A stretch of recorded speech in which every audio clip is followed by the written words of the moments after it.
Assalamu alaikum wa rahmatullah. Welcome back to a new Daily Bite. Today's Daily Bite was inspired by yesterday's Daily Bite titled 4 Reasons the Islamization of Yoga Must Be Called Out.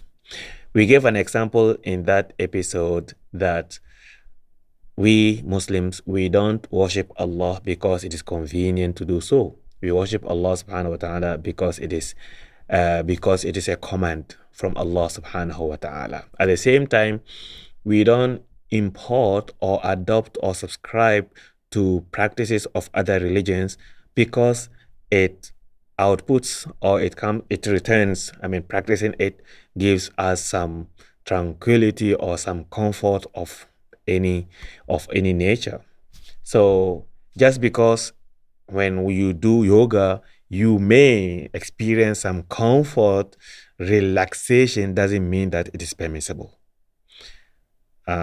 In the contrary, the Muslim must pray, whether it is convenient or whether he feels comfortable after he prays or not, he must pray.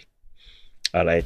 And then we gave the example that the Muslim has to pray in all situations, whether he's healthy or unhealthy, whether he's in pain or he's not in pain, whether he is mobile or he is bedridden, the Muslim must pray. And this is what we are discussing today, the importance of upholding our prayers in our easy situations or our easy times so that it becomes part of us and it enables us to pray if and when Allah tests us with any form of difficulty, we will still find ourselves observing our prayers. May Allah subhanahu wa ta'ala preserve you and your loved ones and free us from any form of pains or difficult situations. Allahumma, Allahumma, Ameen. So this video is not about to teach us how to pray in difficult situations, but to highlight and emphasize the fact that the Muslim must pray regardless. So much so that if you are traveling, you still have to pray, but you are given some discount. You can combine your prayers and you can shorten your prayers. When you cannot get water to pray, to perform your wudu, you can perform tayammum, which takes us to the point that when the Muslim cannot perform tayammum for any reason, then he still can pray without taking ablution nor without making tayammum. If a Muslim is sick, he still have to pray. If he cannot stand praying, he can pray sitting. If he cannot pray sitting, he can pray lying on any of his sides, which is convenient for him, but he should observe facing the Qibla as much as possible. If he cannot face the Qibla, he can still pray and in any situation of him lying down. If he cannot signal with his hands and what have you, he can use his eyes to signal while praying. The Muslim must pray in all situations. Subhanallah. Imagine the Muslim has to pray even when he is in extreme pain.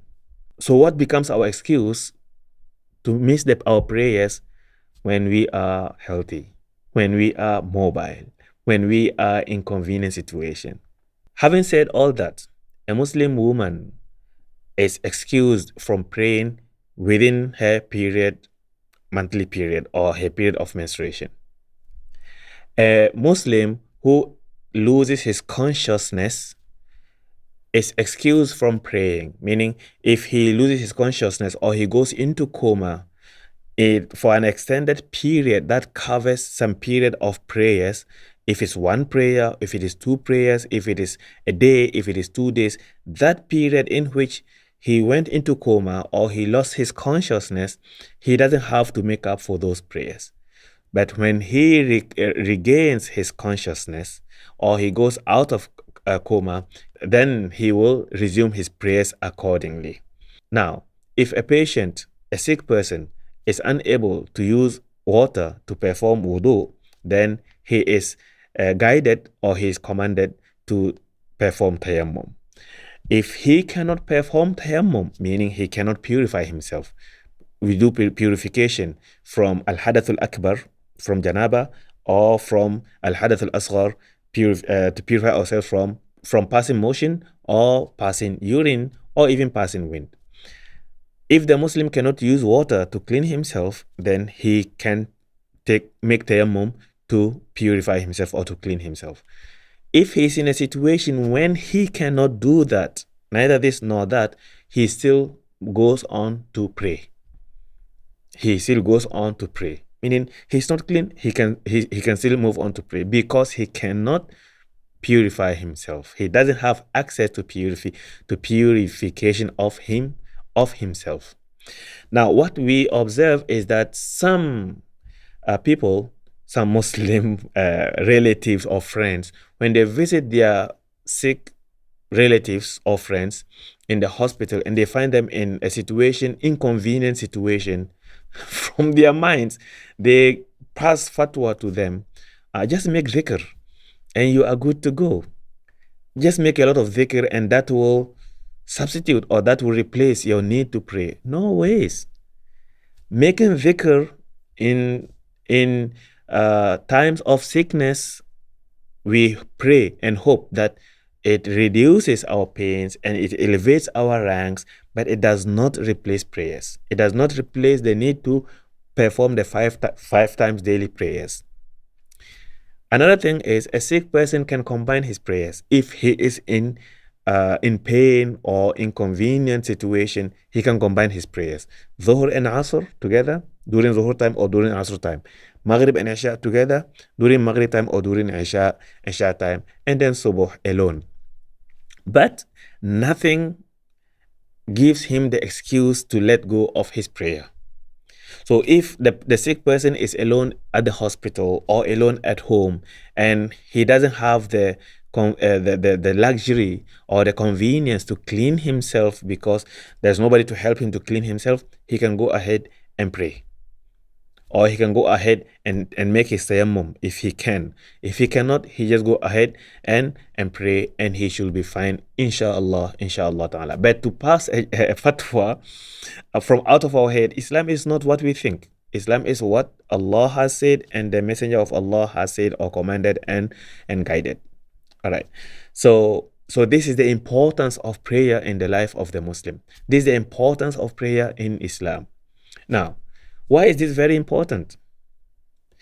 We are talking about extreme situation of a sick Muslim, We are talking about extreme situation already when the person is immobile, when the person is bedridden, when the person is most likely alone most of the time or at the been hospitalized and what have you. These are the time most of the time people depart this life. These are the time, most of the time, people depart this life to meet Allah subhanahu wa ta'ala. So, how can one be sure to not miss his prayer in his last moments, in his final moments? How can one be sure? How can one help himself? Especially when one is in the hospital. When the person is in the hospital or he is sick at home, his family members will have to go to work. This is the time we find ourselves in. So sometimes they will just come and find out that he is already gone. It is not always that we will have people to help us to pray. So how do we do that? This is where it is important. In our easy times, in our time in our times of luxury, in our times of good health, in our times of good condition, how do we prioritize our prayers, our salah? Do we prioritize our job, our tasks over our prayer? Or do we put our prayer above everything? Whether we do that or not, as far as Muslims are concerned, as far as Islam is concerned, our prayer has the highest priority after our aqidah, after shahada, after being Muslim. Your prayer has priority in your daily to-do list. Whether we have our daily to-do list or not, our prayer should have the highest priority. nothing gives us the excuse from missing our prayers. So in our good times, meaning our times of good health, our times of free time, our times of convenience, do we give priority to our prayers? If yes, then in our times of inconvenience, inshallah, we will be able to squeeze in or to squeeze out to be able to pray. If you cannot, as a Muslim, take 5 from the meeting at your work to go and pray, most likely these are the things that build up and accumulate when we find ourselves sick or when we are in difficult situations.